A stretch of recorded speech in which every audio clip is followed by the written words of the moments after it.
Të gjitha këto që u thanë prodhojnë një cilësi shumë të dobët të bërit politik në vend. Shumë unë do marrë vetëm një shembull se dua ta them dhe nuk kam për të ndarë më tani nga sot e në vazhdim për këtë çështje, dhe kam studiuar këto ditë me shumë vëmendje. Është miratuar një ligj për paketën e maleve. Paketa e maleve. Ke dëgjuar mësoj? Patjetër 7501 shi 2. I dytë, është më i tmerr. Më i thellë. Po. Pse? Tmerr. Po sepse te 7501 shi i parë, të paktën u ndan në mënyrë proporcionale për të gjithë. Ky është një ligj që malet e Shqipërisë do bëhen të gjitha me pronar. Do bëhen me pronar. Dhe e di si bëhen me pronar, sipas ligjit. Shkon ti dhe merr 3 burrat e fshati dhe bën një dëshmi para noterit dhe thonë që po, këtë malin këtu e ka pas ky 20 vitet e fundit, i është kujdesur ky. Ka pas dhën, ka pas atë, ka pas këtë, ose merr ca fotografi të vjetra atij që ke dalë dikur duke bërë gjuetin majtë malit dhe vetë edhe sot kërkon malin. Jo, këtë e shtyn oligarku atë të zonës dhe ja blen pas me 1 euro. Ke pas një kopeti në mal? Ke paguar atë tarifën e kuotjes?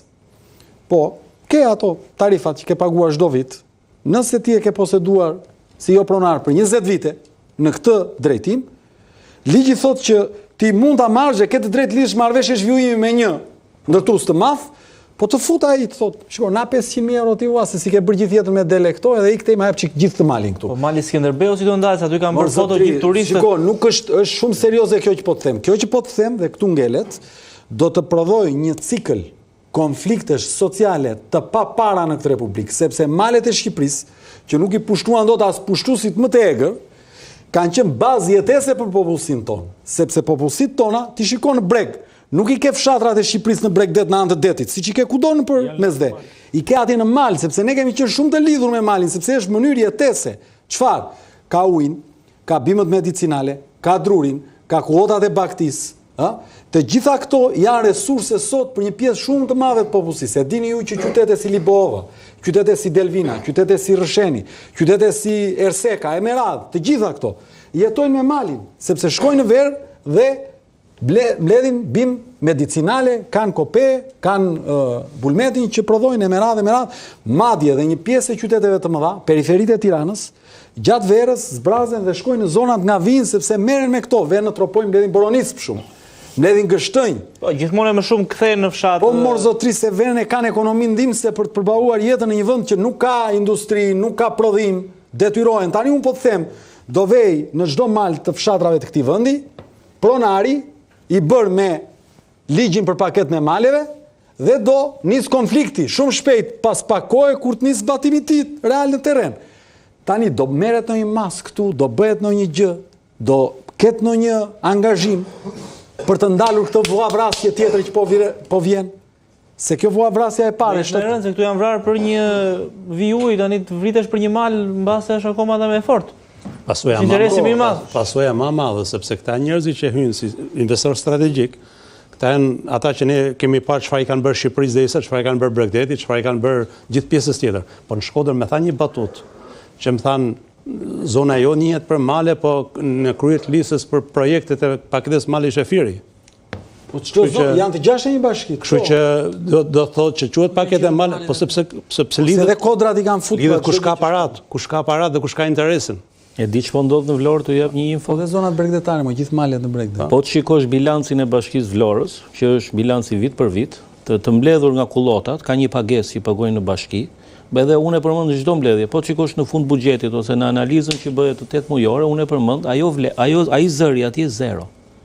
0, as 1% që kanë paguar është zero. Pagesa nga kullotat, nga pjesë e këtyre është zero. Tani po ndodh që po vjen gjithë duan t'i paguajnë 10 vite bash, 5 vite bash për të përfituar këtë pjesën tjetër për gjitha, por nuk mund ta bësh, ajo lë gjurmë.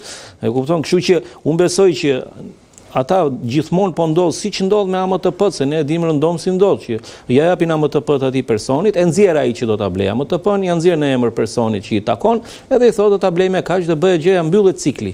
Në këtë merat, se ne andej kështu i kemi në dialekt, nuk e di si i thonë në veri, merati thoshim ne. Të gjitha malet kanë qenë nëse në fshat pronat poshtë kanë qenë të ndara, çdo familje ka pas vetën. malet kanë qenë gjithmonë pronë e përbashkët e fshatit.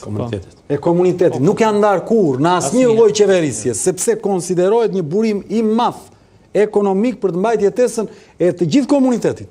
Merr drut atje ai fshatit, merr ujin atje, merr bimët medicinale, ku hot baktin, veron atje lart. Janë shumë faktorë. Në veri janë gjitha bjeshket, janë me zona, kështu që mënyrat më. Por nëse ky është ndryshoi edhe slogani i Limetës ku dalin nga Bugut, nuk është malet tona më të larta, malet tuaja më të larta, do thotë. Janë më të shqiptarëve. Po kemi prapë të nevoja që ne të kemi kryetar bashkie me autoritet të fortë, me integritet që mbrojnë interesat e komunitetit. Janë i vetmi pushtet që ne zgjedhëm në Shqipëri është kryetari i bashkisë. Dhe një kryetar bashkie me një pushteti të fortë nuk do lejonte asnjë kryeminist, asnjë ministër, asnjë qeveri dhe asnjë parlament që të merrte pronësinë e kontrollit territorit dhe t'ja kaloj një grup klientele që ne dim kush është klientela e pushtetit. Këto kryetarët e bashkive nuk janë tillë, zoti Krasniqi, dhe ne dim shumë mirë se ai mblodhi në një hotel dhe i tha hiqni të gjithë njerëzit nga puna, i shkarkoi me nën kryetar, me drejtora bashkish, me specialista. Mu më duket si mbledhja portokallisë ajo kur bë ky dhe i thot ti prej flokët, ti shko rruhu, ti bë këto, domethënë këtu kemi kaluar banalitet, saqë domethënë kryetari i bashkisë nuk është më i tillë, po është kryetari i komiteteve ekzekutive.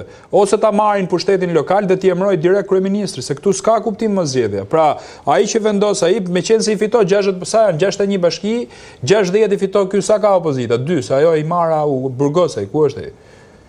Beleri, apo jo? Ai eurodeputet, a kuptoti ç'a turpi zotit më, a kuptoti ç'a veni jemi neve? Ishte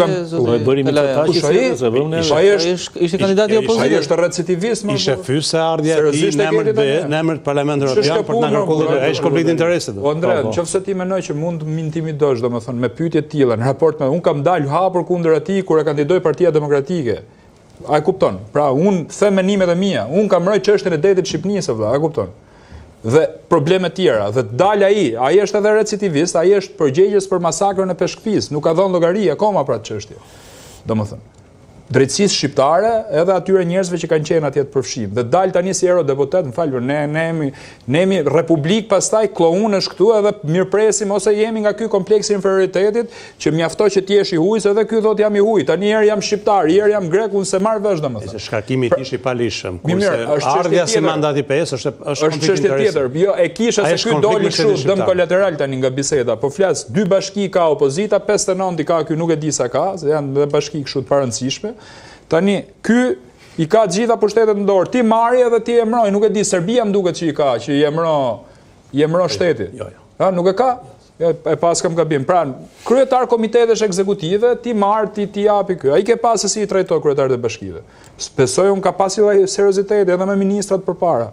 Në Shqipëri kemi jetuar, ndoshta kemi qenë më të vegjël, po. Ministri kishte i far personaliteti o burr. I njihshim emrat e ministrave, kryetarët e bashkive, ky ka fitu Fierin, ky ka fitu Korçën. Kurse tani s'dim asnjë, asgjë, del ai aty edhe tallet me ata. Po si është e mundur, Olo? Po si është e mundur pra këto që po diskutojmë tani, nga ky kodi zgjedhor kanë ardhur gjithë këto problematika, nga përqendrimi i pushtetit vetëm në një dorë, nga kur ti nuk ke një projekt për vetë mori të fortë ky njerëz, vetë u bë kjo metamorfoze. Mori vetë. Ky është njeri i cili ka ardhur shumë i qartë në pushtet dhe për të arritur. Tani do më u bë president, e ke marrë vesh